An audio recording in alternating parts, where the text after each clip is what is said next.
బులెటిన్లో మరో breaking news చూస్తున్నాం. రాష్ట్రంలో రేపటి నుంచి ఎండలు మండిపోతున్నాయి అని వాతావరణ శాఖ తెలిపింది. ఇక పలు జిల్లాల్లో ఉష్ణోగ్రతలు 41 నుంచి 42 డిగ్రీలు చేరే అవకాశం ఉన్నట్లుగా పేర్కొంది. మరీ ముఖ్యంగా భద్రాద్రి, కొత్తగూడెం, ఆసిఫాబాద్, నిర్మల్, ములుగు, జగిత్యాల, మంచిర్యాల, భూపాలపల్లి, పెద్దపల్లి, కరీంనగర్, ఖమ్మం, సూర్యాపేట, మహబూబాబాద్, హనుమకొండ, వరంగల్, నల్గొండ, జనగాం, యాదాద్రి, భువనగిరి జిల్లాల్లో గరిష్టంగా 42 డిగ్రీల వరకు ఉష్ణోగ్రతలు నమోదయ్యే అవకాశం ఉన్నట్లుగా తెలిపింది. ఇక ఈ నేపథ్యంలో ఆయా జిల్లాలకు ఆరెంజ్ అలర్ట్ను కూడా అధికారులు జారీ చేశారు. చిన్నారులు, మహిళలు, వృద్ధులు అత్యవసరమైతే తప్పితే మధ్యాహ్నం పూట బయటికి రావద్దు అని హెచ్చరించారు. నిన్న భద్రాద్రి కొత్తగూడెం జిల్లా సీతారామపురంలో అత్యధికంగా 40.6 డిగ్రీల గరిష్ట ఉష్ణోగ్రత నమోదైంది.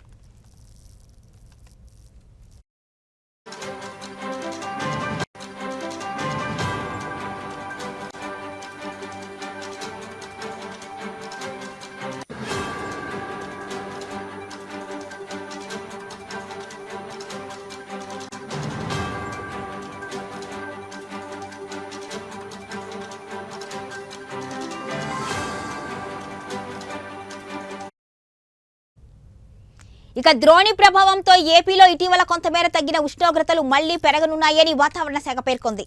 అత్యధికంగా నంద్యాల జిల్లా రుద్రవరంలో 41.6 డిగ్రీలు, ప్రకాశం జిల్లా దరిమడుగులో 41.1, నెల్లూరు జిల్లా సోమశిలలో 40.9, అన్నమయ్య జిల్లా పూతనూరు వారిపల్లి, చిత్తూరు జిల్లా వైఎస్ఆర్ జిల్లా అట్లూరులో 40.1, చిత్తూరు జిల్లా రేణిగుంటలో 40 డిగ్రీల ఉష్ణోగ్రతలు నమోదయ్యాయని వాతావరణ శాఖ అధికారులు తెలిపారు.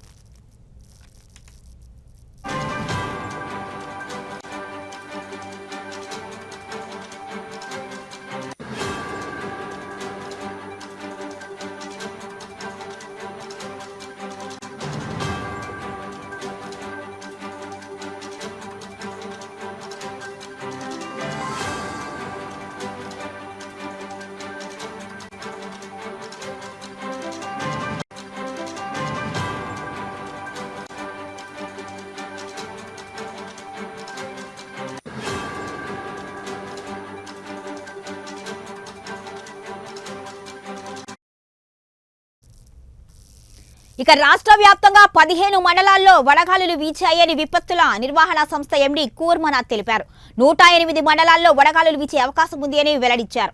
విజయనగరం జిల్లాలో 21, శ్రీకాకుళంలో 15, తూర్పుగోదావరిలో 13, పార్వతీపురం మన్యంలో 10, అల్లూరు సీతారామరాజు జిల్లాలో 8, పల్నాడులో 8, అనకాపల్లిలో 7, కాకినాడలో 7, ఎన్టీఆర్ జిల్లాలో 6, ఏలూరులో 5, డాక్టర్ బిఆర్ అంబేద్కర్ కోనసీమ జిల్లాలో 3, గుంటూరులో 3, కృష్ణా జిల్లాలో 2 మండలాల్లో వడగాలులు వీయొచ్చు అని అధికారులు పేర్కొన్నారు.